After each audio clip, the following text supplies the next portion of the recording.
ঘুষ খেয়ে আসতে জেলায় ফেলে দেয়, তাহলে এই বিচারে কিছু ভালো হবে? বলেন ভালো হবে?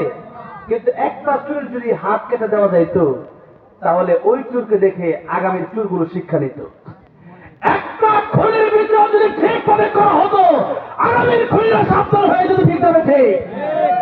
এই হাজি ভাইকে খুন করলো, হাজি ভাইকে করে করে আজকে সেই লোক ইন্ডিয়া দিয়ে পালায় গেল। এত লম্বা রাস্তা পার হয়ে কিভাবে পালাতে পারলো? তার মানে আমাদের দেশের আইন শৃঙ্খলা এখনো ঠিক হয়, দেশের সরকার ঠিক হয় নাই, প্রশাসন ঠিক হয় নাই, একটা খুনের বিচার ঠিকঠাক হচ্ছে না, যার কারণে আজকে দেশে খুন হচ্ছে। আগামীতে আর কত খুন হবে আল্লাহ মাহবুব জানে। একজন তো বলেই ফেললেন, নির্বাচন কমিশনের একজন বলেই ফেললেন যে নির্বাচনের সময় এই সমস্ত খুন সাধারণভাবে হয়। নাউজুবিল্লাহ। এটা কি কোনো কথা হইতে পারে? এটা কি কোনো মানুষের কথা হইতে পারে? নির্বাচন আসছে তাই বলে কি খুন হবে? খুন হবে? নির্বাচনের সাথে খুনের সম্পর্কটা কি? আমরা তো সেই নোংরা রাজনীতি বাংলাদেশে চাই না। নির্বাচনের জন্য খুন হতে পারে না যে একজন আরেকজনকে খুন করে পরে দেশে ক্ষমতায় বসার চেষ্টা করবে। এই সমস্ত বিষয়ে তো রাজনীতি দরকার নেই। চিন্তা করা যায়, একজন মানুষকে খুন করলো, খুন করে পালায় গেল, বিচারটা হলো না, তাহলে কি হবে? আগামীতে এমন খুন আরো হবে, হতেই পারে। যে যেহেতু খুনের কোনো বিচার নেই, আপনি বাজারে গেলেন, আপনার তো জীবনের কোনো নিশ্চয়তা নাই, আপনার জীবনের কোনো নিরাপদ নাই। জীবনের নিরাপদ, জীবন সুন্দর, দেশ সুন্দর হবে তখন আল্লাহর কথা কোরআন বাস্তবায়ন হবে যখন। ঠিক না? ঠিক জোরে বলে।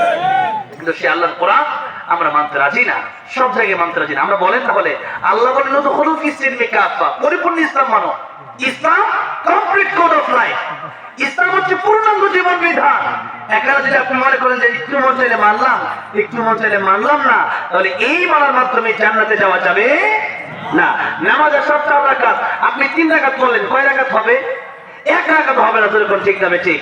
মুনাফিকরা নামাজ পড়েছে, পাগড়ি পড়েছে, দাঁড়িয়ে রেখেছে, যুদ্ধের সময় যখন বলছে জিহাদে যাও, একজনকে আমার অসুখ, একজনকে আমার বউর অসুখ, এরকম শুরু হয়ে গেছে।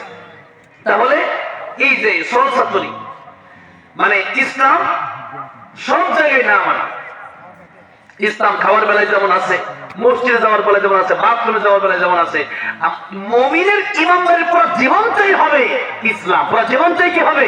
ইবাদত। জিন্দেগিটাই হবে বন্দেগি। জিন্দেগিটাই কি হবে? বন্দেগি। আমার ভাইরা, আমার বাবাজিরা, তাহলে আসলে ইসলামের ভিতরে পরিপূর্ণ প্রবেশ করতে হবে। নামাজ 4 রাকাত পড়লেন, একত্র 4 ওয়াক্ত পড়লেন, একত্র পড়লেন না, জুমা পড়লেন, বাকি 5 ওয়াক্ত নামাজ আপনি পড়েন না, এই নামাজ দিয়ে আপনি জান্নাতে যাবেন। একজন ঘোষণা দিল 5 কেজি গোশত কিনলে আধা কেজি ফ্রি। 5 কেজি কিনলে কয় কেজি ফ্রি?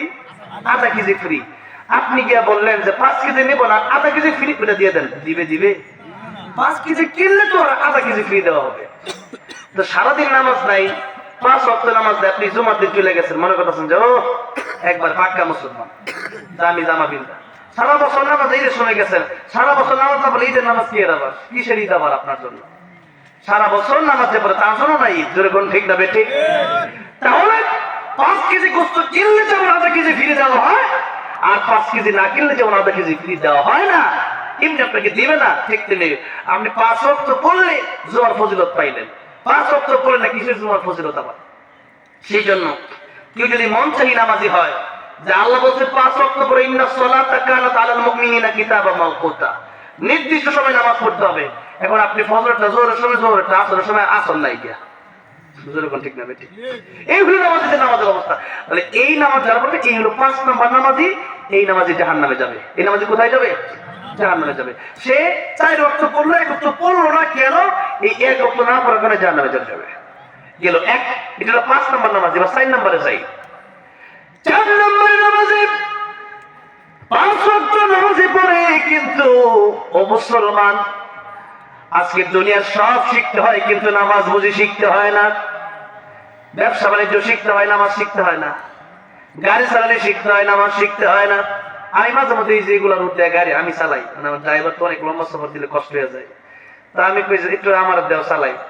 আমি চালাইয়া মেইন রোডে গিয়ে আবার তারা দিয়ে দেয়। আর এই আপনাদের এই বগুড়া মেইন রোডে আবার আমি মানে ওই আশেপাশে জয়পুরহাট, কয়েকদিন আগে জয়পুরহাট মাহফিলে এসে আমি গাড়ি চালাই গেছি। তো এই গাড়ির চাপ কম থাকলে আমি চালাই, কিন্তু এই ঢাকার যে মেইন রোড গুলো আছে ওগুলোতে আমি চালাই না, কারণ অন্য চালাইলে আমার কোন বিপদ হয়ে যায়, জীবন মরণের ব্যাপার তো, কথাটা বুঝছেন না? আমি যদি পুরোপুরি পারি না এটা আমি চালাই না। তাহলে বলেন ড্রাইভিং করার জন্য ড্রাইভিং শিখার দরকার আছে না নাই? যদি বলেন